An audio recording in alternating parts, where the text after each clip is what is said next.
Ask Jamie Carragher who the most technically gifted player he ever trained with was, and he won't say Steven Gerrard. He'll say John Barnes. Peter Beardsley went even further, calling his former teammate the best player in the world at the end of the 1980s. Between 1987 and 1990, Barnes anchored a Liverpool side that captured 2 First Division titles, earning himself 2 Football Writers Association Player of the Year awards in those same 4 seasons. Yet, cut to a 1994 World Cup qualifier against San Marino at Wembley, and the atmosphere shifts. An entire section of the stadium directed a chorus of vicious booing straight at him. Manager Bobby Robson publicly wrestled with the gap between the player's potential and his international output. In his 1990 autobiography, Robson described Barnes as his greatest enigma, a world-class talent he struggled to translate into the England system. How does a winger possessing what teammates called Brazilian-style movement, a man who dribbled through the actual Brazilian defense to score a solo goal in Rio de Janeiro, end up alienated by his own country's supporters? The answer starts at the club level. When Barnes arrived at Liverpool in 1987, manager Kenny Dalglish deployed a philosophy that prioritized spatial freedom over rigid tactical boundaries. This heat map illustrates Liverpool's pass and move system. Rather than staying pinned to the left touchline like a traditional winger, Barnes was given a license to drift inside, linking up play and operating as a central playmaker whenever the attack demanded it.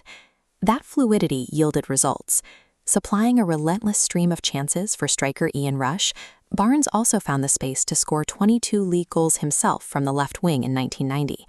At Anfield, he was the adored heartbeat of the team. In a global poll of fans, Barnes ranked as the 5th greatest Liverpool player in history, sitting comfortably alongside names like Dalglish and Gerrard. This formation board demonstrates the English national team's contrasting approach. England relied on a strict 4-4-2 system, confining wide players to predictable, straight paths. An overlaying bar chart reveals the impact. At Liverpool, Barnes touched the ball 20 or more times a game. In an England shirt, that dropped to fewer than 10. But tactics alone don't explain the vitriol. As a black player in the 1980s, Barnes faced intense racial hostility from the terraces. During a 1988 match against Everton, this reality culminated in a fan hurling a banana at him mid-game. Sections of the press amplified this tension. Articles zeroed in on his Jamaican upbringing and his military family background to actively question his patriotism and loyalty to the England squad.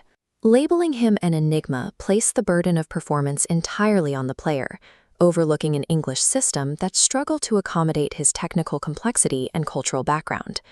In June 1992, playing a warm-up game in Helsinki, Barnes tore his Achilles tendon. It was an injury that permanently stripped away the explosive burst of speed that had defined his early career. For a traditional winger, losing pace usually signals a rapid decline.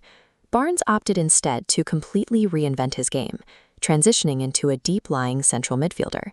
This tactical graphic tracks his shift from the high left wing into a central holding position. To succeed here, he relied on elite ball retention, rarely losing possession and dictating the tempo of the entire team through precision passing.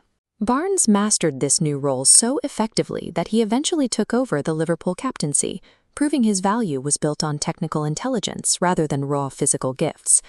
Despite the friction, he finished his international career with 79 caps and 10 goals. For over a decade, he held the record for the most appearances by a black player for the England national team. Off the pitch, he became a defining figure in British pop culture. Performing the lead rap on the 1990 #1 hit World in Motion, he helped normalize the presence of black superstars in the UK mainstream. His mere presence at the elite level forced the English game into a mirror, demanding it confront its treatment of black players everywhere, from the stadium terraces to the tactical drawing board. The same man who endured boos at Wembley and bananas at Goodison Park eventually returned to Anfield in 2022 as an official club ambassador. Barnes outmaneuvered rigid formations and systemic prejudice to redefine the expectations placed on a creative player. He wasn't a mystery to be explained. He was a pioneer who outlasted the very systems designed to limit him.